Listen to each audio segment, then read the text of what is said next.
കവിത cancer. രചന ആലാപനം കൈതയ്ക്കൽ സോമക്കുറുപ്പ്. പതിവതില്ലല്ലോ സ്നേഹിത താങ്കളിന്നിവിടെ വന്നെത്തുവാനെന്തു കാരണം? സഹചരിൽ നിന്നറിഞ്ഞുവോ അർബുദവും അനുദിനം എന്നെ കാർന്നു തിന്നുന്നത്? പതിവതില്ലല്ലോ സ്നേഹിത താങ്കളിന്നിവിടെ വന്നെത്തുവാനെന്തു കാരണം?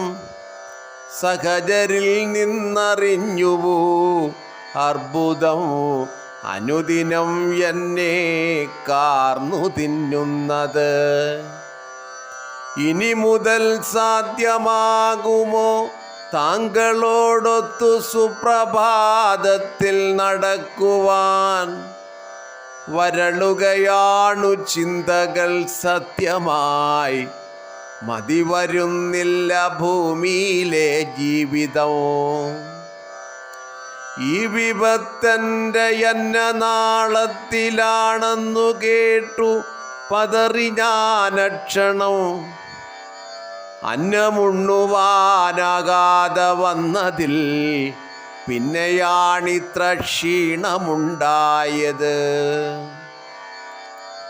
ഈശ്വരൻ്റെ കടാക്ഷമേയുള്ളൊടു ദൈവശക്തി കാട്ടിടുമോ അദ്ഭുതം? ഏറെയും കിതച്ചോടി ഞാനായുസു തള്ളി നീക്കി ധനം തേടും യജ്ഞവും. വീട്ടിലംഗങ്ങളൊക്കെയുമെൻ്റെ ശുഷ്കമാം മുഖം നോക്കിയിരിക്കയായി. ശമനമൊട്ടുമേയില്ല ഈ വേദന മറികടക്കുവാനുണ്ടു സംഹാരികൾ. ശബ്ദമൊട്ടു ഇടർച്ചയായി കണ്ണുകൾ നിരണിഞ്ഞു വിളർത്തു നോക്കിയിടവേ. വെട്ടി നേടുന്നതിലില്ല അർത്ഥവും ഹ്രസ്വമാണല്ലോ മാനവർക്കായുസും. താണിറങ്ങി വരുന്നെൻ്റെ ചിന്തകൾ തളിരിടുന്നു പുതിയ മോഹങ്ങളോ. പൂവിടർത്തും മുകിലിനെ കാണണം, വിശ്വസൗന്ദര്യമല്ലയോ സന്ധ്യകൾ.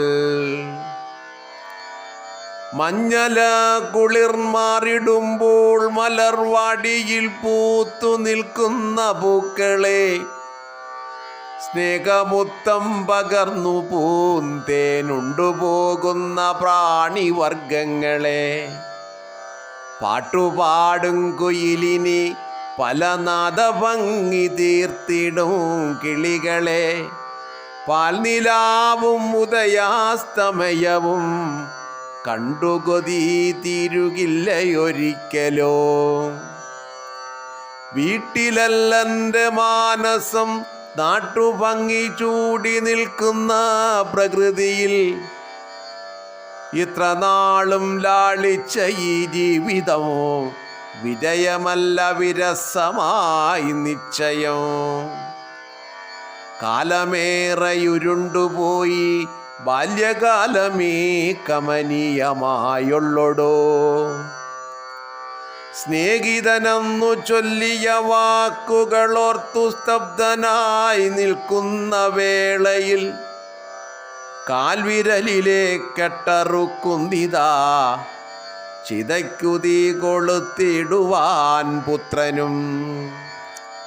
സ്നേഹിതനെന്നു ചൊല്ലിയ വാക്കുകളോർത്തു സ്തബ്ധനായി നിൽക്കുന്ന വേളയിൽ, കാൽവിരലിലെ കെട്ടറുക്കുന്നിതാ ചിതയ്ക്കുതീ കൊളുത്തിടുവാൻ പുത്രനോ.